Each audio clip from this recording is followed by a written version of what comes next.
actually completely focusing out of graphic novel. I might not even do another book. I'm not sure. I've just finished writing a book called Higher Profile, which you already saw. Yeah, which I don't want to talk anymore about. I think whatever I've said is that. Yeah, and once that comes out, then that's it. But for the time, because there are other things in life to do. I mean, I have to learn 42 vegetarian dishes before I go to the US. Why 42? The number was decided right now, but I have to do at least 40, learn and master 40 different ways to cook veggies. And once I've done that, I'm going to probably think about writing another book. But on a serious note, I'm actually working on a big exhibition, drawings and murals around monsters of Delhi.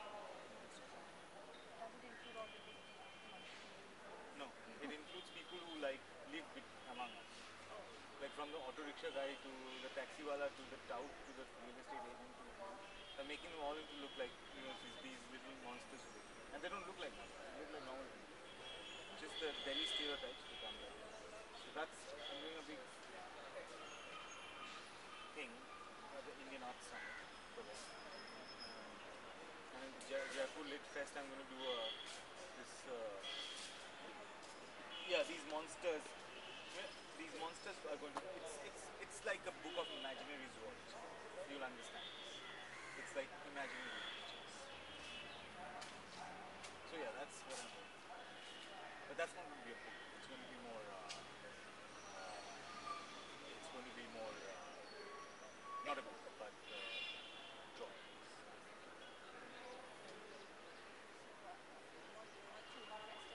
I hope you at least stick on to this. Like you're not restless when it comes to your graphic novel.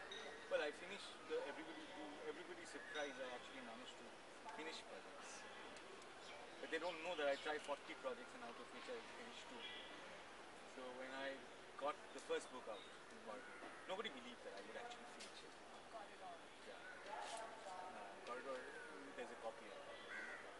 And when Corridor came out, nobody really believed that I'm actually capable of finishing a project. But then I did. And then thereon I've been finishing projects. The restlessness is there. But once I guess I get committed, I mean, I hopefully stick to the commitment. I mean, I'm married, so I guess I can live with some commitment. Known as the first graphical novelist, what gave you this idea? Was it like you were working on something, I need to do something different, or it just struck you like, okay, maybe this is my thing? No. It's a long process. Anything you do, things don't happen like immediate. Like No, you things our don't. realizations. Yeah. Only thing happens like spontaneously when a bird sort of drops on you, puts a dropping on you. But apart from it, things don't. It's all part of a process. I mean, like trying to figure out a way to tell stories. Stories which are pertinent for me, and the stories that I want to tell, I wanted them to be sort of nearest to being told. And I just felt that using image and text together is like telling a story rather than writing a story. And I'm not interested in mellifluous language. You can't be, if you're doing graphic novel, one thing you can't do, because as you can see, it takes a lot of work. So much work that it's not worth it. So you're just trying to say a story. There's nothing you're trying to do. It's not tell a story. I think everybody is entitled to listen to good stories.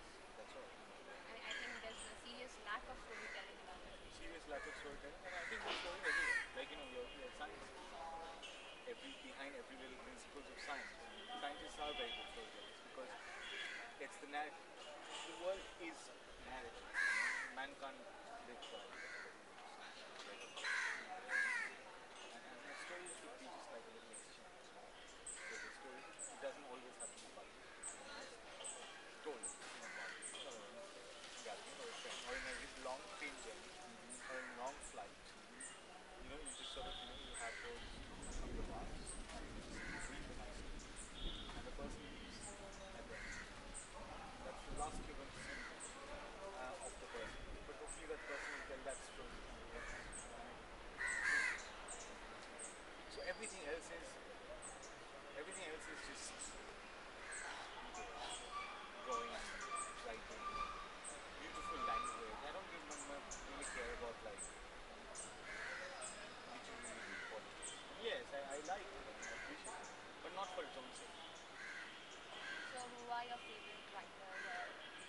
like Edgar Allan Poe very much, who is, I mean, he's the macabre, the that I like.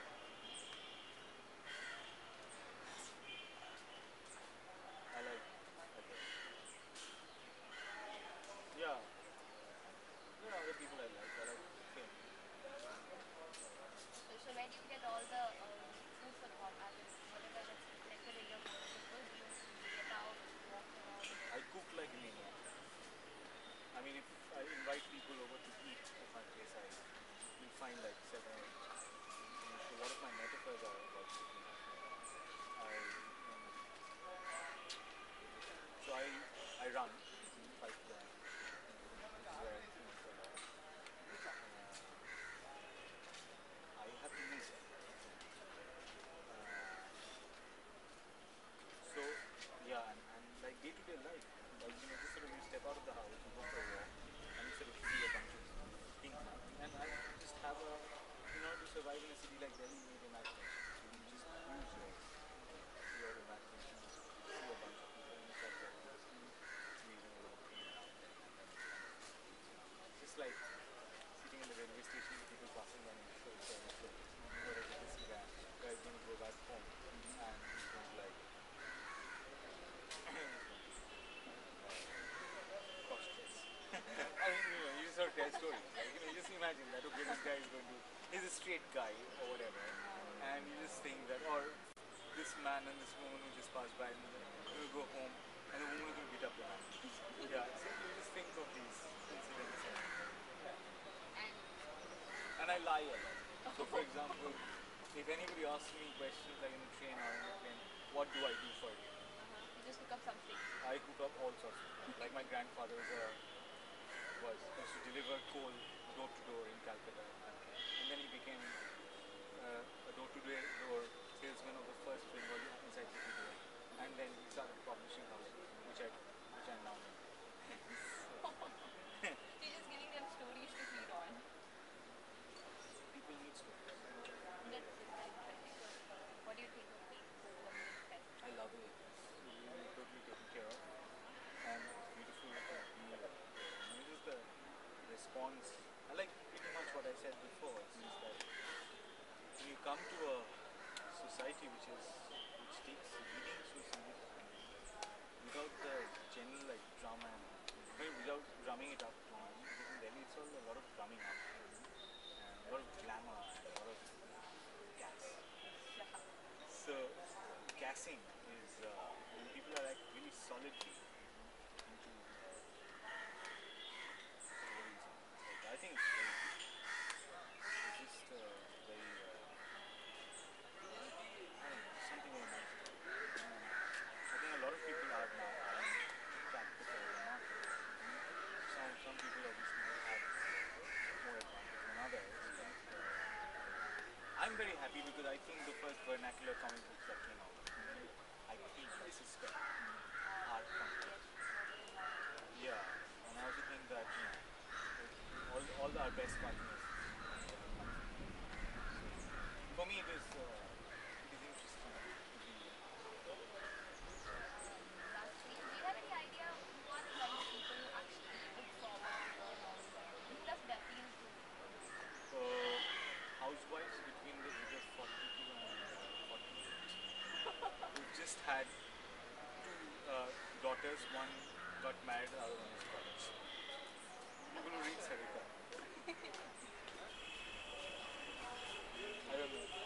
I think I don't know. I think whole cross section. Uh, yeah, whole cross section of people. But usually readers, people who are seasoned readers, people who come from a background of reading, are people who read graphic novels because people who are slightly uncomfortable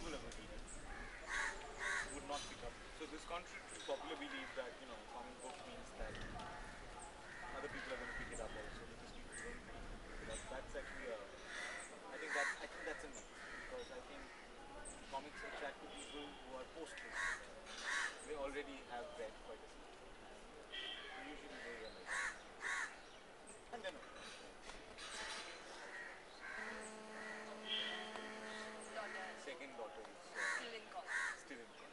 First one in head of New Jersey. And afterwards, yeah. Thank you. You're most welcome. Thank you very much. What is test good because you want to do something spectacular? Did you ever imagine it would become as spectacular as it is? No, there was always this hope. I'm always very optimistic about things I do and very pessimistic about the things around me, which is, I think, a nice combination. If I had known the reality of publishing, see, I was completely unaware of the reality of publishing when I was writing, which is actually a very good state to be in. If I was aware, I would have probably not even tried writing a book. Okay, because it is a matter of great luck to find a publisher, and then the book to be a success is again another level. And for the reviewers to understand and accept your book is another level, and then being sold internationally. If I had known all that, I would have probably tried to focus more on writing screenplays or something, or maybe I would have still written a book. I don't know. I was not thinking about these things. I just thought I'll write my book, someone will publish it, and it will do well. Which is a very naive way of looking at it, but I suppose it has almost worked out that way. I mean, we always read about the journey of a good kind of a fairy tale journey. How did your manuscript travel to publishing? So publishing is a very funny thing. There are a lot of long silences and sudden flurry of activities. I had sent out the manuscript and there was this long silence. But Blake Friedman agency in London, they liked it. And once you have an agent, then you have a very good chance of having a publisher, international publisher. Rather, international publishers do not read a manuscript which has not come through an agent. So it's very interesting because as an unpublished writer, you're the underdog, and then there are you need breaks at many levels, and one by one they start coming, or sometimes they don't come. And so it's very. There was a time when I thought it won't get published. What was the fear? Of writing or waiting. Oh, writing and writing. On the whole, I took Writing three. is First in 8 months, but then I took another 6 months to figure out what's wrong with it, and then another 1.5 years to finish it. On the whole, I took about 3 years. rejections. No, because when I just started writing, 3 Yeah, years. I wrote the book in 3 years. After that, I got the agent in about 6 months. For 6 months, I was not sure if this is going to be published or not. Strangely, it was Karthika of HarperCollins India who picked it first, and then 3 days later, Blake Friedman also was interested in the book. So it was suddenly that 1 week in November, a lot of things were happening, and I knew finally that this book was going to happen. And then, of course, they have, when the international publishers, of course, then there was another long silence. And then I thought maybe the publishers are not interested.